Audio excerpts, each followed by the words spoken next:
Oke, ternyata membaca itu penting banget buat anak-anak. Sekarang main Karissa deh.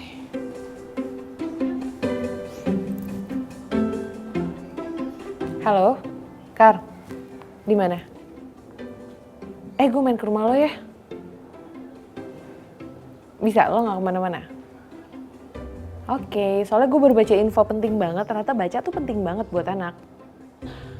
Iya makanya, ya udah gue ke rumah lo ya. Oke, dah.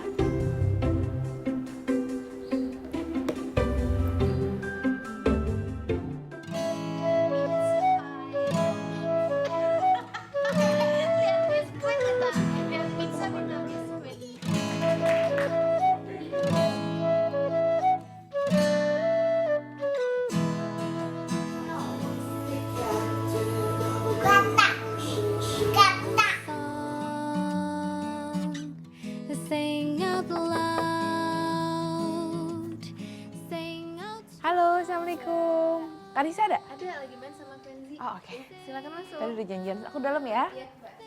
Hai Kar. Hai. Kamu lagi main? Saya. Apa kabar? Baik, apa kabar? Sini ya Lagi main duduk. apa? Oh lagi baca cerita. Gue di atas ya udah Di atas, di atas, duduk ah. bawah. Kenzi dari tadi lagi baca buku ya? Lagi baca buku, mana coba buku Tapi kesukaan lo Kenzi emang mana? bagus banget sih mengenalkan dari kecil karena emang anak-anak di Indonesia termasuk rendah banget. Iya. Karena emang gue nggak ada habit yang namanya orang tua tuh ngebacain kita sebelum tidur. Tapi di Amerika tuh itu menjadi kebiasaan. Dan kan? menjadi tradisi ya. Gue baca nih ya, gue pernah baca di suatu artikel kalau memang bacain buku atau dongeng untuk anak tuh bagus banget. Oke. Itu dia benar yang lo bilang, untuk nambah wawasan dia. Meskipun dia masih kecil tuh nempel banget. Terus imajinasi, dia jadi mikir, diceritain si gajah ngapain, si buaya ngapain. Terus dia jadi mikir, jadi ngebayangin gitu, berimajinasi. Jadi mungkin yang kita kira nih, kalau anak kita ceritain, nggak akan terlalu ngerti, cuman hanya sebagai pengantar tidur. Ternyata enggak pemirsa, ternyata mereka itu bener-bener pas dengerin kita cerita tuh bener-bener konsen banget. Dan ternyata imajinasi mereka tuh jalan. Sebenarnya ya kalau ngomongin soal buku, si Bill seneng banget baca buku. Cuman dari kecil dia senengnya buku princess. Dan gue males bacainnya karena kalau princess kan end up-nya nikah, naksir sama pangeran. Terus ada adegan ciuman nih, apa segala macam. Jadi kayak ini nggak pas sebenarnya buat anak sekecil si Bill. Apalagi sekarang dia masih 5,5 tahun, tapi dia selalu beli buku dari umur 1,5 tahun. Kalau misal lo coba ubah kayak ke binatang, Kayaknya bisa jadi pilihan sih setelah Binatang. lihat buku-buku lo. Ternyata semua buku binatang ya buku di sini ya. binatang, karena dia suka banget memang binatang. Gimana sih kira-kira menanamkan tips ya buat anak-anak dari kecil tuh mereka udah tertarik sama yang namanya buku. Karena anak sekarang lebih tertarik biasanya sama mainan. Gadget Gue gitu juga kan. agak surprise ngeliat ke rumah lo ternyata banyak banget buku dan dia suka banget Suka gitu. banget buku. Ya pokoknya sih mulai membiasa, mungkin mulai dari dini yang paling gampang ya. Lo bisa mulai ngasih lihat ke anak lo kalau lo tuh juga interest sama buku. Lo Oke. juga suka. Jadi baca buku di depan mereka. Karena kan anak itu kan selalu mencontoh apa yang orang tuanya lakuin Iya, kan. bener. Terus kadang-kadang kalau anak ulang tahun atau dia dapat reward, kadang-kadang kita beliinnya tuh mainan. Iya. Atau ke cewek boneka gitu kan, mungkin bisa diubah. Lo mungkin bisa coba kasih mereka tuh dengan hadiahnya tuh buku. Buku ya? Buku. Oke. Jadi mereka juga mau nggak mau mainan punya, buku juga punya. Duduk sini. Weh. Nih, duduk sini. Gigil baru sama Iya, ntar ya, di sini kita nonton Giggle Bells ya. Abis. Nih, ada kura-kura lagi berenang. Oke, ceritain aku dong. Nih. Kyu yang cerita apa mama yang cerita? Mama. Mama aja, Lu oke. aja. Nih, ada dolphin, lagi lapar nih dia. Lapar, cari makan. Tuh mukanya sedih tuh, soalnya lapar. Tuh dia. Dia lagi cari makan. Terus dia bilang, hah tuh dia tuh, ada gundukan. Pas dia turun ke bawah, duk. Hah, ternyata kura-kura kejeduk yuk, kejeduk tempurungnya. Selama aku kenal Q kayaknya tuh anak nggak akan bisa duduk diem kecuali lagi makan tapi didudukin di baby chair sama tidur. Tapi tadi kaget pas ke rumahnya dengan mainan banyak banget gitu kan. Ketika dia minta dibacain buku sama Karissa, dia bisa diem duduk dan apa ya bisa interaktif banget sama Karissa di situ.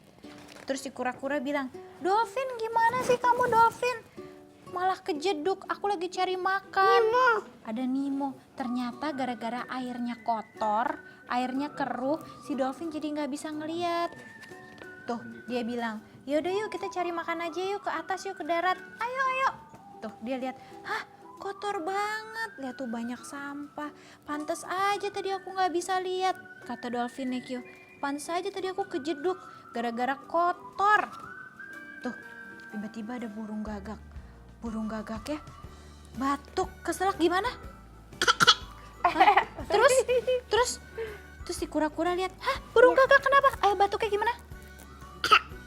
Terus dilihat buka mulutnya, hah diambil, pas diambil ternyata apa isinya? Sampah. Terus si burung gagaknya bilang apa?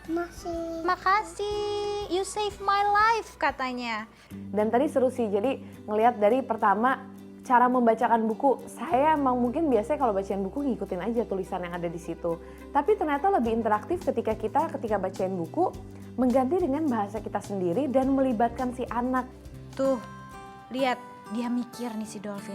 Gimana caranya kita bersihin ini pasir-pasir semuanya dari sampah supaya daratannya bersih dari sampah. Tuh dia ngobrol bertiga. Burung gagak, turtle sama dolphin. Gimana ya caranya?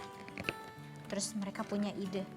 Oh gini caranya, kita suruh orang-orang untuk bersihin sampah bawa kantong kosong. Diangkatin deh semua sampahnya tuh. Jadi bersih. Jadi kalau buang sampah harus di tempatnya. Kuenci kalau buang sampah di mana? Iya. Apa tuh? Itu apa? Tempat sampah. Iya tempat sampah bener sayang. Ini dia mah. Tuh dia nih truk. Jadi membaca buku ini bisa menjadi bonding yang baik antara ibu dan anak, menambah kosakata, membuat anak konsentrasi. Jadi banyak sekali manfaat yang bisa kita dapatkan ketika kita membacakan buku cerita untuk anak. Thank you yang ngobrolnya hari ini ya. Thank you banget. Aku pulang dulu ya. Q sini Q, salam dulu. Tantenya mau pulang sayang. Akhirnya sekarang aku mau untuk memulai membiasakan Sibyl dan Kala untuk membaca buku di rumah. Nah, ini dia udah ngambilin buku nih. Oke. Sekarang mau baca buku yang mana? Ada buku Cerdas dan Soleh. Ini cerita-cerita Rasul. Mau ceritain nggak? Kisah Nabi Adam mau? Mau princess. Wah, princess. Kan kemarin kita udah baca yang princess. Gini aja. Kita sekarang baca buku Cerdas dan Soleha, kita baca tentang kisah Nabi. Enggak nih, nanti kalau baca buku kisah Nabi, dia mau kasih kado ini, buku baru. Oke, jadi kita baca tentang Nabi dulu. Nih kalau lihat ya, nih lihat. Firaun itu selalu sombong karena kekuasaannya dan Firaun mengaku dirinya adalah Tuhan. Nah, nambah lagi deh pelajaran buat ibu-ibu pintar, yaitu membiasakan anak membaca sejak dini. Karena dengan terbiasa membaca, dapat menambah kosakata anak-anak kita dan masih banyak lagi. Jadi, selamat mencoba!